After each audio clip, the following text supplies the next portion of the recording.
మాజీ ముఖ్యమంత్రి వైకాపా పార్టీ అధినేత వైఎస్ జగన్మోహన్ రెడ్డి పిలుపు మేరకు యువత పోరు అనే కార్యక్రమాన్ని నిర్వహించారు.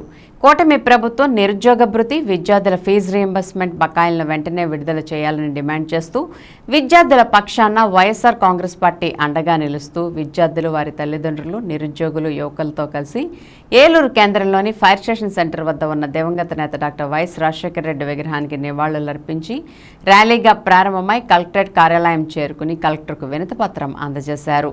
ఈ కార్యక్రమంలో ఏలూరు జిల్లా అధ్యక్షులు దూలం నాగేశ్వరరావు మరియు ఏలూరు నియోజకవర్గ incharge Mamillapalli Jayaprakash, Eluru parliament incharge Karumuri Sunil, Nuzvid మాజీ శాసనసభ్యులు మేకా వెంకట ప్రతాప్ అప్పారావు, పోలవరం మాజీ శాసనసభ్యులు తెల్లం బాలరాజు పాల్గొని కూటమి ప్రభుత్వం ప్రజా వ్యతిరేక విధానాలను ఎండగడుతూ నిరుద్యోగులకు, విద్యార్థులకు జరుగుతున్న అన్యాయంపై నిరసన గళమెత్తారు.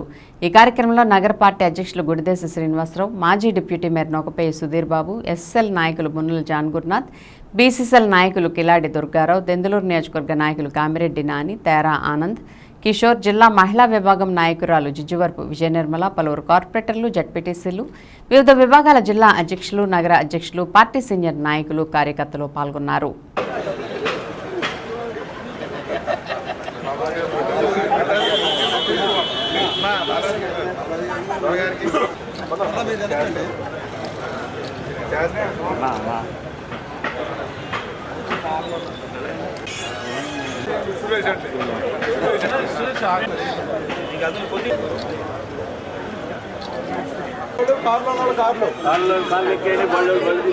ఆవిర్భావ దినోత్సవం సందర్భంగా మన ప్రీతమ నాయకుడు వైఎస్ జగన్మోహన్ రెడ్డి గారికి ముందుగా వారికి శుభాకాంక్షలు తెలియజేస్తున్నాం.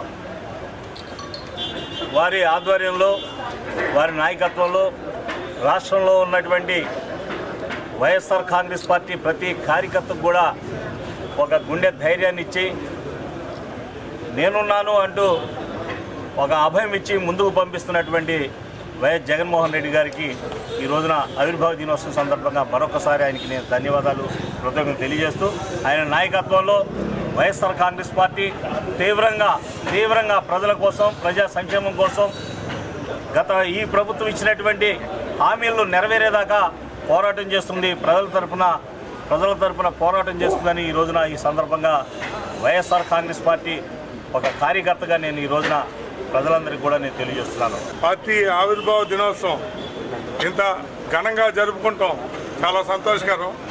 వైఎస్ జగన్మోహన్ రెడ్డి గారు 14 సంవత్సరాల క్రితం ఇదే రోజున ఒక్కడే ఈ పార్టీ నేను నడుపుతానని ముందుకు వచ్చి ఎంతమంది సైన్యాన్ని ఏర్పరచుకుని ఇవాళ ఈ ప్రతిపక్షం కింద ఉండి ఈ యొక్క ప్రభుత్వం ఇచ్చిన హామీలన్నీ తుంగలో దొక్కిందన్నీ కూడా అమలుపరచాలని ఆయన చేస్తున్న పోరాటానికి మేమందరం సమిధమై వెనకాల ప్రయాణిస్తామని ఈ ఆవిర్భావ దినోత్సవం రోజున అందరం కలిసి ఇక్కడ శపథం చేస్తుంది. జగన్మోహన్ రెడ్డి గారికి, అలానే వైఎస్ఆర్ కాంగ్రెస్ పార్టీ కార్యకర్తలకి కూడా పార్టీ ఆవిర్భావ దినోత్సవ శుభాకాంక్షలు. మనందరం కూడా అధికారం కోల్పోయామని కానీ ఎవరు నిరుత్సాహపడద్దు. ఈ ప్రభుత్వం ఏదైతే అబద్ధపు హామీలు చెప్పే గద్దెనెక్కింది, మనం ప్రజల పక్షాన ఉంటూ ప్రజల కోసం పోరాడి ప్రజలకు మంచి జరిగే విధంగా ఎల్లప్పుడూ పోరాడి జగన్మోహన్ రెడ్డి గారి ఆశయాల మేరకు నడుచుకుంటూ ముందుకెళ్ళి రేపు పొద్దున మళ్ళీ మన పార్టీకి మంచి రోజులు రాబోతున్నాయని, అలానే ఈసారి కార్యకర్తలకు మాత్రం గతంలో జరిగినట్టు మాత్రం ఏ చిన్న సమస్య లేకుండా కూడా జగన్మోహన్ రెడ్డి గారు ఒకటే చెప్పారు, కార్యకర్తలనే ముందు పెట్టుకుని కార్యకర్తలే ఫస్ట్ అని చెప్పడం జరిగింది. కాబట్టి అదేవిధంగా ప్రతి నాయకులు కానీ అందరూ కానీ అదే విధంగా నడుచుకుంటారు. రేపు మాత్రం మళ్ళీ ప్రతి ఒక్క కార్యకర్త నిరుత్సాహపడకుండా మనం ముందుకెళ్ళి ఈ పార్టీని నిలబెట్టుకుని మనం మళ్ళీ గద్దెనెక్కాలని చెప్పి మీ అందరికీ తెలియజేసుకుంటున్నాను.